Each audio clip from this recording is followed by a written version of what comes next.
It happened on a Friday afternoon, the kind of Friday when the office feels restless and everyone's eyes are on the clock. I was wrapping up reports, already thinking about the weekend, when the new CEO's assistant knocked on my door. She wouldn't meet my eyes. "He wants to see you." I walked into the corner office I'd helped design years ago, back when leadership actually valued stability. The new CEO was leaning back in his chair, polished smile, the kind of confidence that's more mask than muscle. He didn't waste time. "Daniel," he said, "we're going in a new direction. Today will be your last day." That was it. No thank you for the 14 years I'd given this company.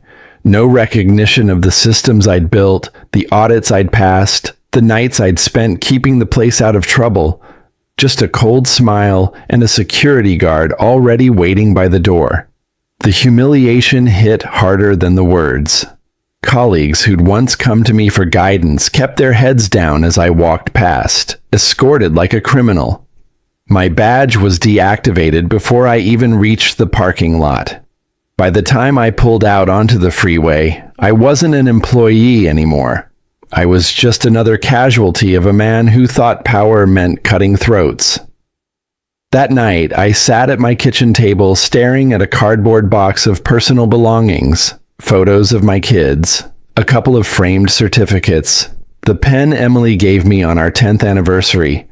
My wife tried to console me, told me I'd find something better, but all I felt was the sting of betrayal.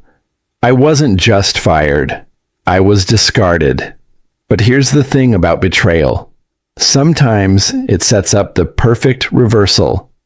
Because on Monday morning, while I was still nursing the bruise to my pride, my phone rang.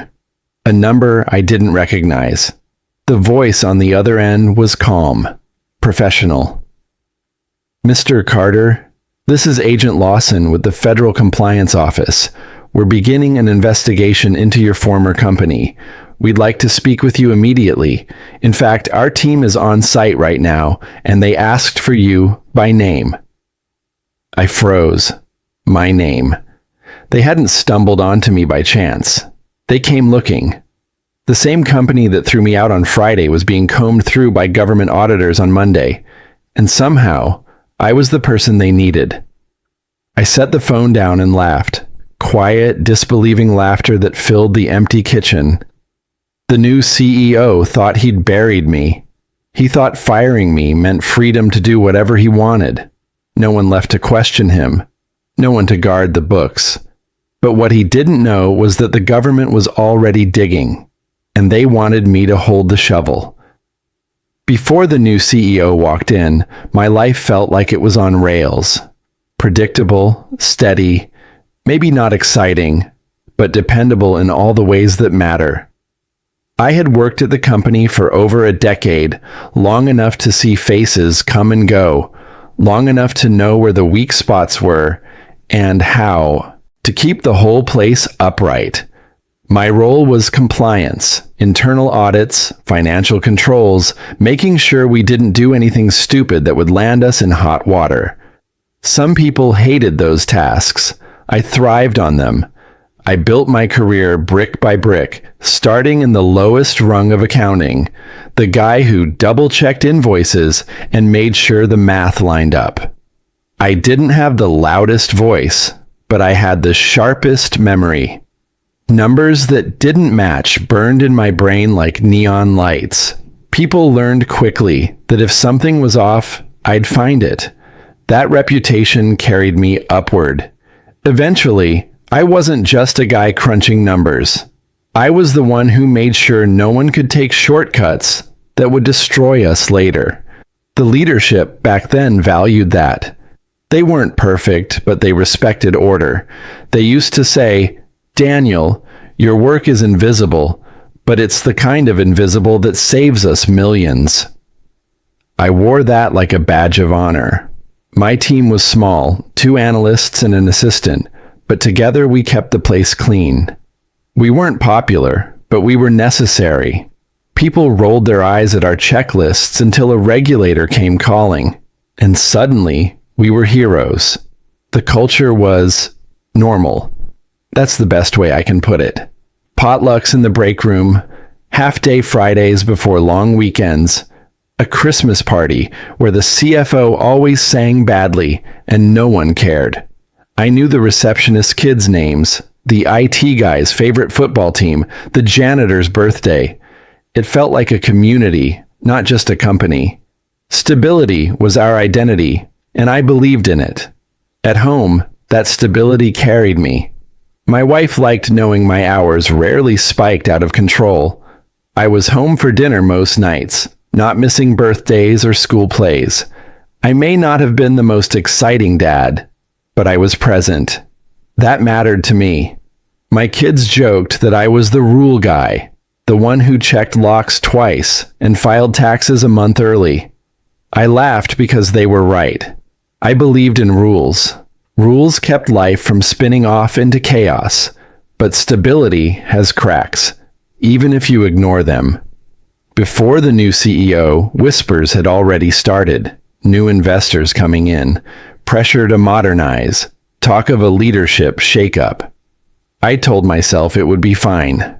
Changes happen, but companies need people like me, no matter who's in charge. After all, regulators don't care about charisma. They care about documentation. I thought I was untouchable. The first day the CEO arrived felt more like a campaign rally than a business meeting. Balloons in the lobby, a slideshow full of buzzwords, employees clapping like they were at a concert. He strode out in an open-collar shirt, smile polished, energy electric.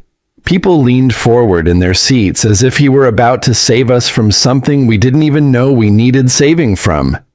He promised speed. He promised growth. He promised to strip away obstacles and old habits that were holding us back. Everyone cheered.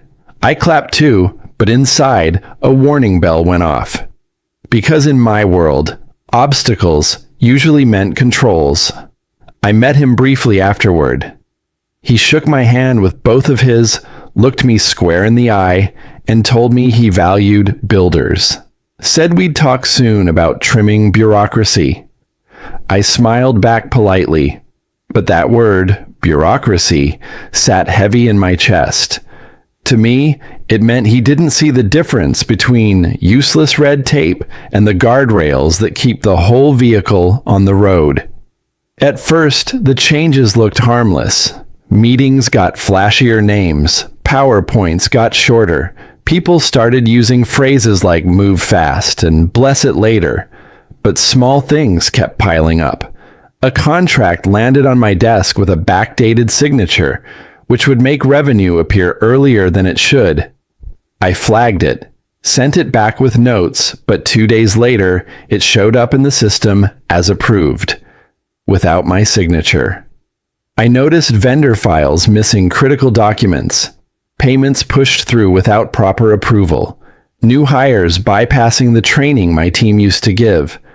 I'd raise a hand, point out the gaps, and I'd get a smile that didn't reach the eyes.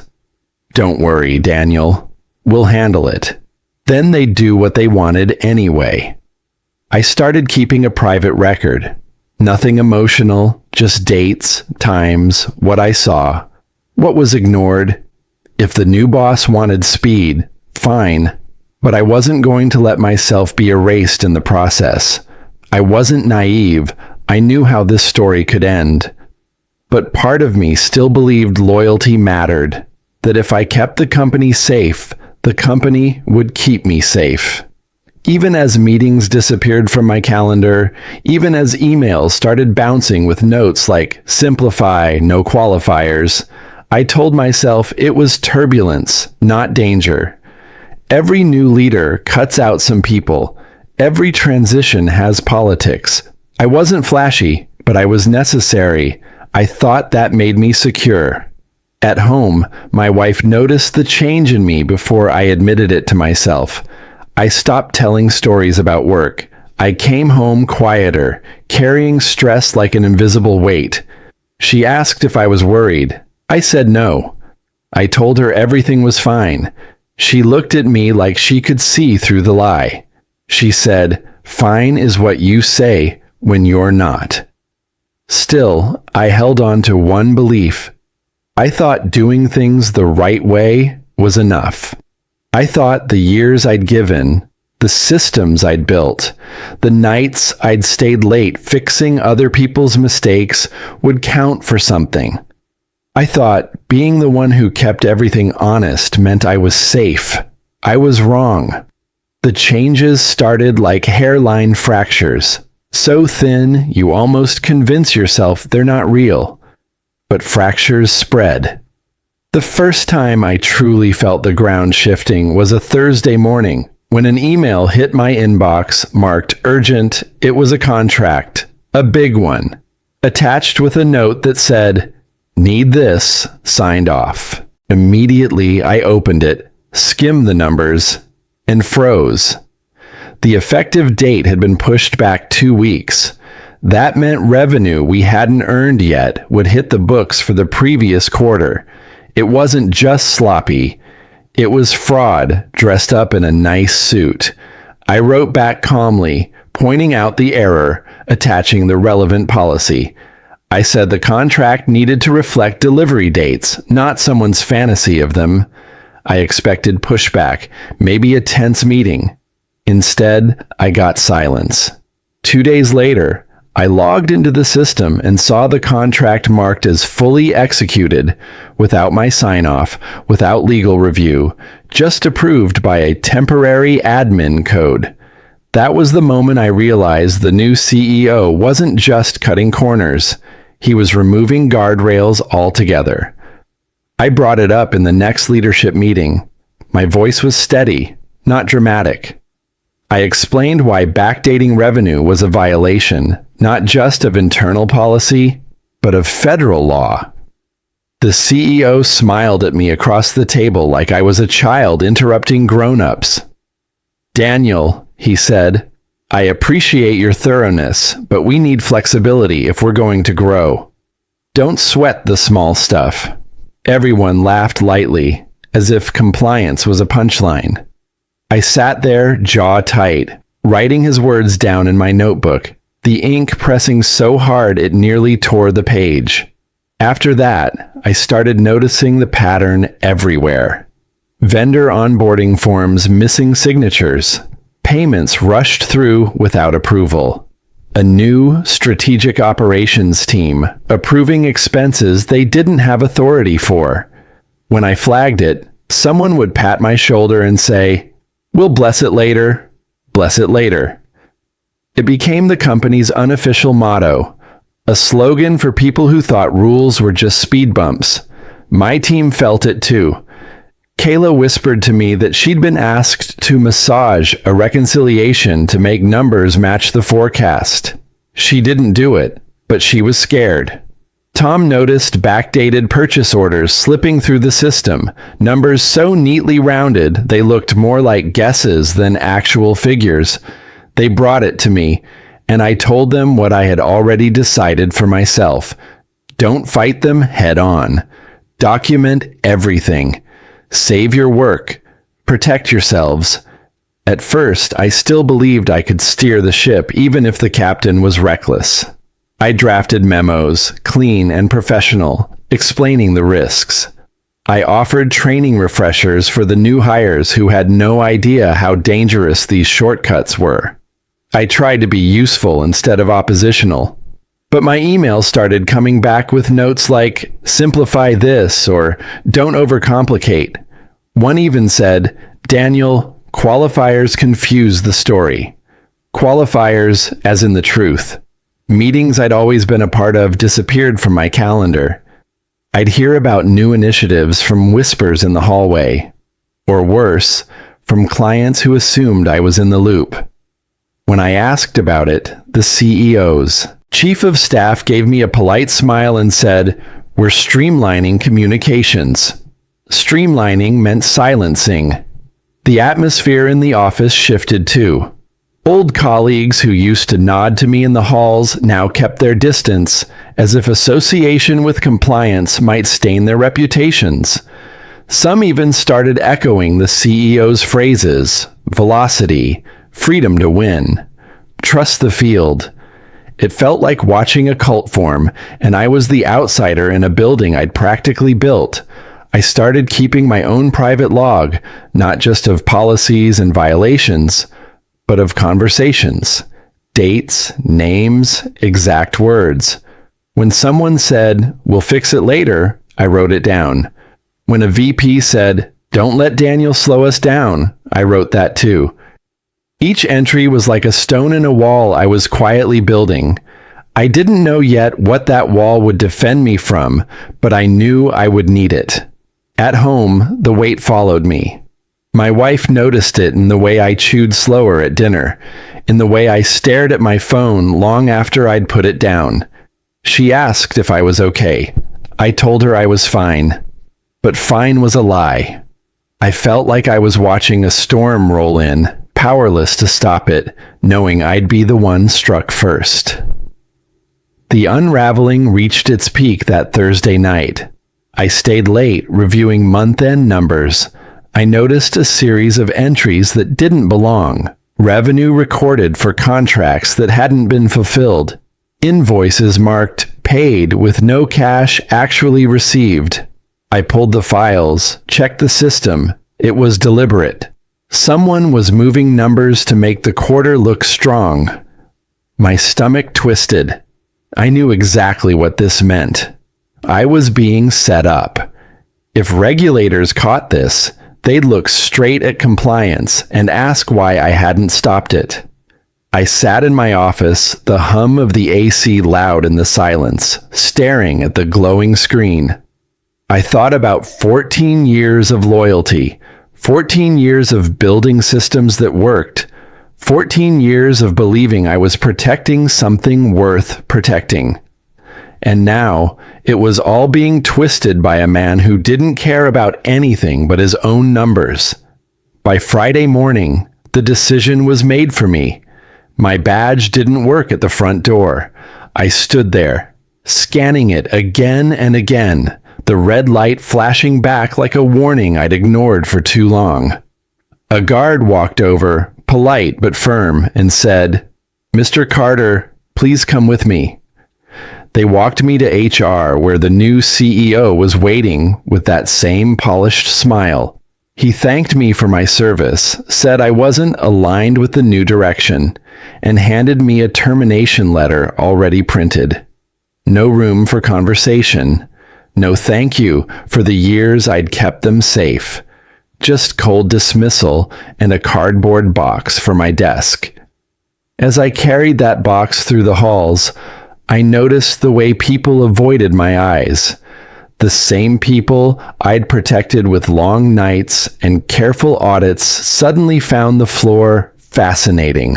Not one person spoke, not one person said goodbye.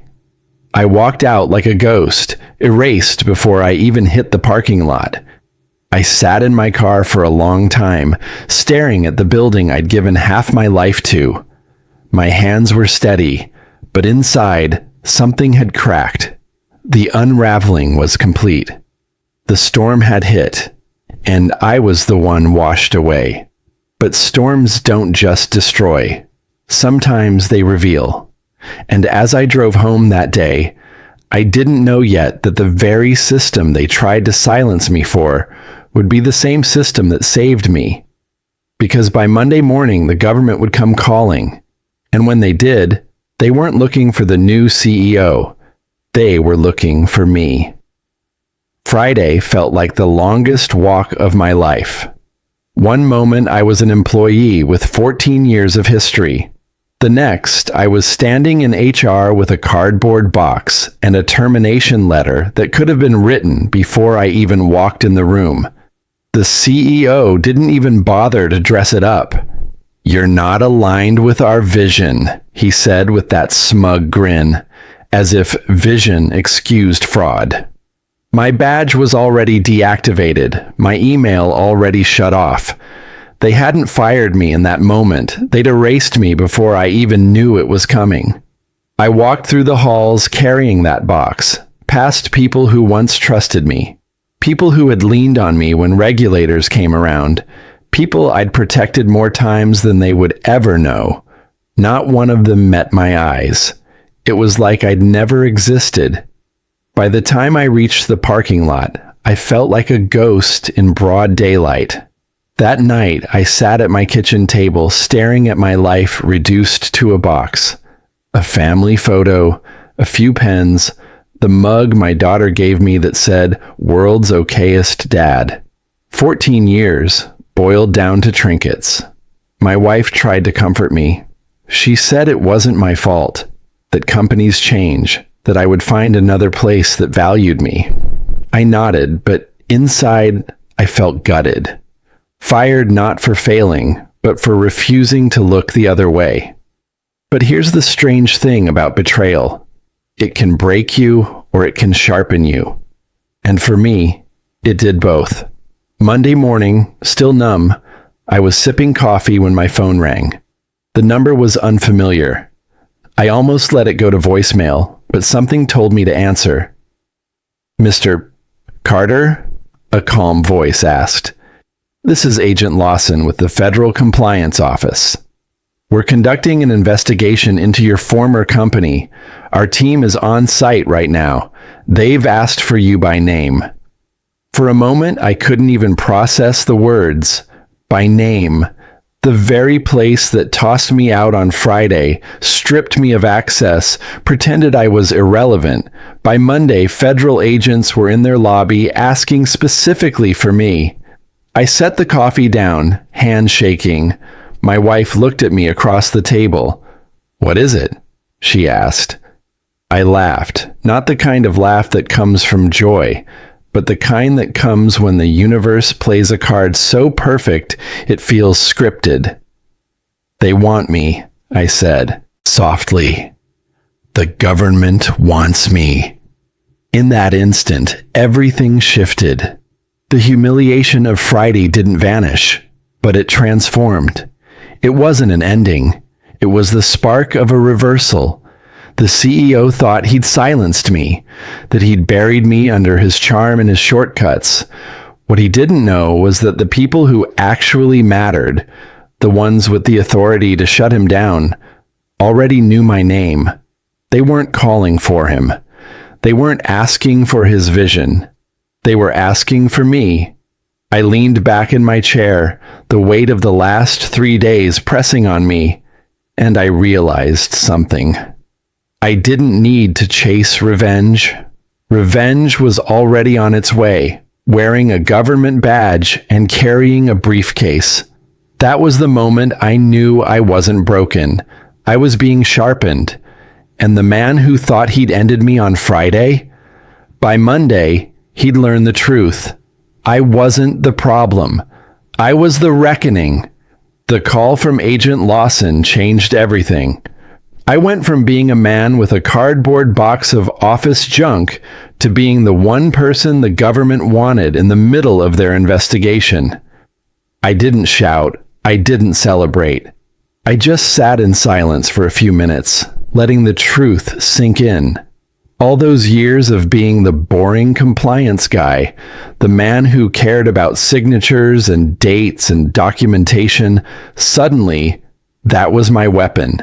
The very thing that got me fired was the exact thing that made me invaluable now. I called Lawson back within the hour. His tone was professional but warm, the kind of voice that belongs to someone who's seen 1,000 liars try to squirm out of tight corners. He asked if I had records, if I'd noticed discrepancies. I told him I had more than that. I had a personal archive. Every questionable contract, every backdated signature, every time I was told to bless it later. I hadn't just noticed. I documented everything. That night, I pulled the hidden drive from my desk drawer and connected it to my laptop. The folder I had built in silence over the last year stared back at me. Dozens of subfolders, hundreds of files. emails forwarded to myself, screenshots of transactions pushed through without approval, notes typed minutes after meetings, with names and quotes preserved like evidence sealed in bags. I had built this record to protect myself, never imagining it would one day be the foundation of a government case. I spent the weekend organizing it all. I created a timeline from the first small violation to the larger schemes that followed. I cross-referenced contracts with financial reports. I tied payments to vendors with missing W-9s to the dates those payments were rushed out. I built charts that showed exactly when policy was ignored, who signed off, and who benefited. By the time I was done, I had a binder of digital evidence so tight even the most expensive lawyers couldn't poke a hole in it. When I sat down with the auditors that Monday afternoon, I wasn't nervous. For the first time in weeks, I felt steady. I laid out the evidence piece by piece, walking them through every detail. They listened closely, occasionally nodding, sometimes exchanging glances that told me they'd already suspected most of what I was confirming. The difference was, I had the proof. The government doesn't move on suspicion alone. They move on paper. And I had paper. Agent Lawson leaned forward when I finished, his voice low. "Mr. Carter, you understand what you've just given us?" I nodded. A trail they can't escape. From that point on, the strategy wasn't about me fighting back with anger. It was about me stepping back and letting the machinery of justice grind forward. But that didn't mean I was idle. I worked quietly with the auditors, answering calls, clarifying details, pointing them toward things they might have missed. I knew the systems better than anyone, where data was stored, which approvals mattered, how the old processes used to work before they were dismantled. Every question they asked, I had an answer. Every gap they saw, I filled with context. Meanwhile, the CEO was still walking around the office like a king. He had no idea the walls were already closing in. He thought firing me meant the problem was gone. He didn't know I was in a government conference room, calmly dissecting every decision he had made, building the case that would dismantle him. I kept my silence outside those rooms. Friends called, old colleagues texted, some out of sympathy, some fishing for gossip. I told them I was fine, that I was looking for new work, that I was moving on. No one needed to know that I was spending my evenings cross-checking files with federal investigators. The quieter I stayed, the harder the fall would hit when the truth landed. The hardest part was patience. Revenge doesn't happen overnight. It doesn't come with fireworks. It comes with signatures, subpoenas, court orders. It comes with silence so heavy you can hear the other side sweat. But patience was something I'd learned long ago. I remembered my army days, missions where we waited for hours in stillness, not moving a muscle because the first one to panic lost. This was no different. The battlefield was paperwork instead of sand, but the rules were the same.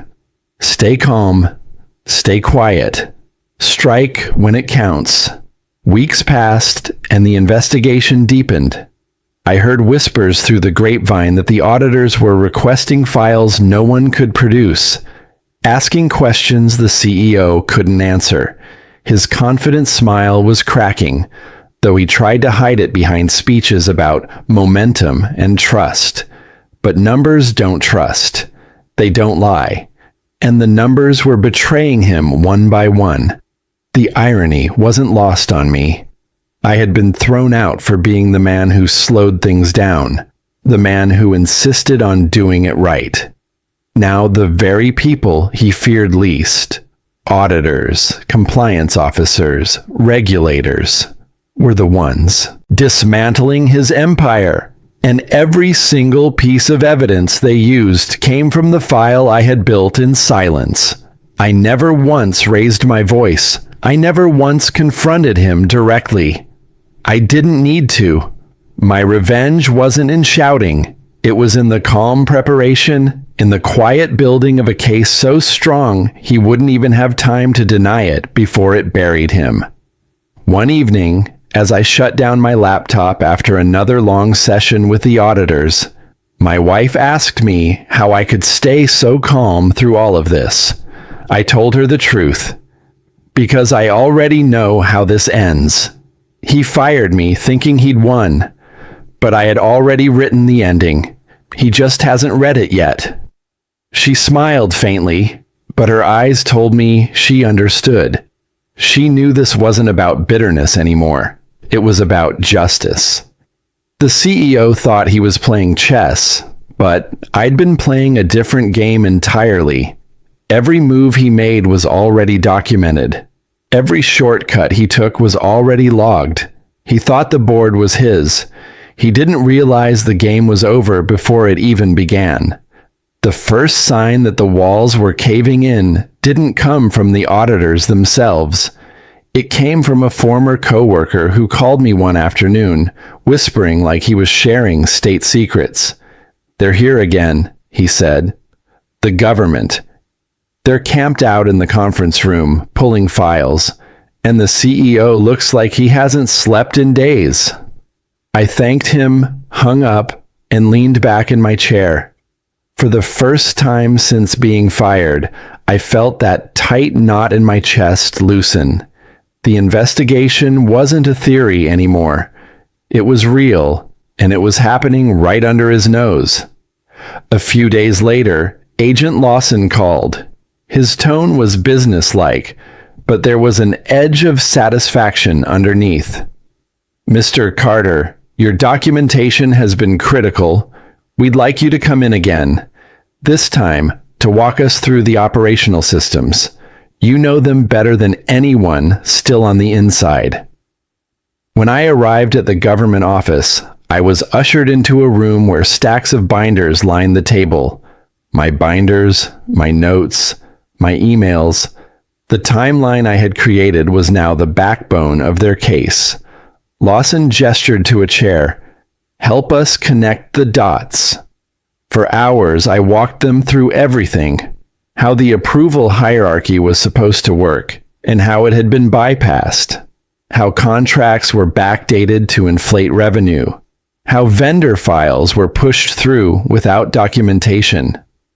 I showed them where the trails led, who signed what, whose fingerprints were on every shortcut. The agents took notes, occasionally asking for clarification, nodding each time my explanations closed a gap in their puzzle. By the end of the day, the evidence was airtight. I didn't need to say the word fraud. The documents said it for me. Back at the company, the CEO tried to keep up appearances. He held town halls, spouting phrases about temporary turbulence and navigating headwinds. But charisma doesn't reconcile books. Confidence doesn't satisfy auditors. His charm was worthless against the kind of truth you can print and staple. Then came the day the auditors walked him into a closed-door meeting. Words spread fast, phones buzzed, Slack channels lit up. People who once parroted his slogans now whispered his name like it was a curse. Hours later, he emerged, pale, jaw tight, the swagger gone. He didn't look like a visionary anymore. He looked like a man who just realized the ground beneath him wasn't solid at all. The fallout was brutal. Contracts were frozen. Vendors demanded answers. The board convened emergency sessions. Employees were interviewed one by one, some breaking down, others furious that they'd been pressured to look the other way. My name kept surfacing. Daniel warned us. Daniel flagged this. Daniel had the documentation. The very people who avoided my eyes the day I was fired were now invoking my name to save themselves. And then came the moment I never thought I'd see. The government called me back, not just as a source, but as a consultant. They wanted me to walk through the systems on site, inside the very office I had been escorted out of weeks earlier. The day I walked back into that building, the silence was deafening. Employees glanced up from their desks, whispers chasing me down the hall. The cardboard box humiliation of my exit was replaced by the sight of me walking side by side with federal auditors.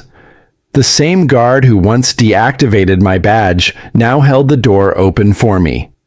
And at the end of the corridor, through the glass of the CEO's office, I saw him. His eyes met mine, and for the first time, his smile was gone. I didn't say a word. I didn't need to. My presence there said everything. In the weeks that followed, the case exploded. The company faced fines in the millions. Investors fled. Contracts were canceled. And the CEO? He became the centerpiece of the investigation. Subpoenas carried his signature. Emails bore his name. The paper trail ended at his desk. His attempts to shift blame onto subordinates fell flat. The auditors had my log, my notes, my proof. Each time he tried to deny, another document surfaced that contradicted him. Eventually, it moved to court. I wasn't a plaintiff, but I was called as a witness. I sat in the courtroom, calm, steady, while lawyers tried to twist the narrative. But the truth didn't bend. When they asked who first raised concerns about compliance violations, my name was on every page. The courtroom went quiet the day Agent Lawson played the recording of the CEO's own words from a leadership meeting, dismissing my warnings. "Don't sweat the small stuff," he'd said. The jury didn't see small stuff. They saw evidence of intent. When the verdict came, it wasn't dramatic.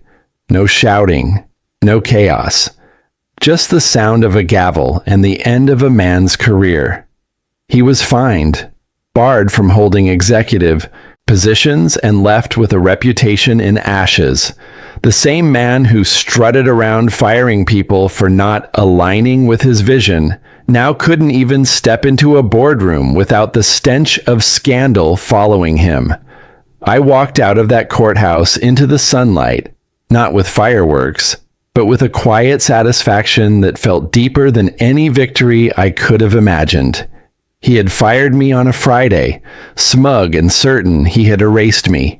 But by Monday, the government had asked for me by name, and now the world knew why. The revenge wasn't in yelling or fighting or even in winning. It was in the silence, in the patience, in the careful documentation that told a story he couldn't rewrite. It was in watching his empire collapse under the weight of the truth he tried to bury.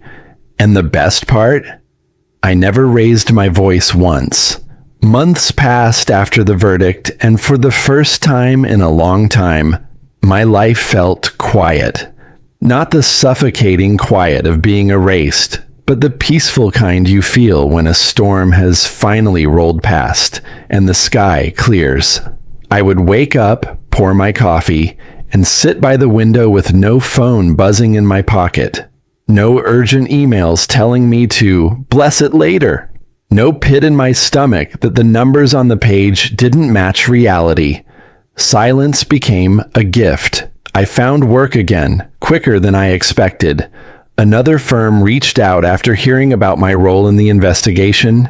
They wanted someone who could keep their systems clean, someone who didn't bend when pressure mounted.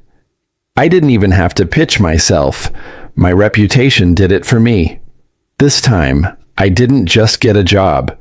I got a position that respected what I brought to the table. When I spoke about compliance, they listened.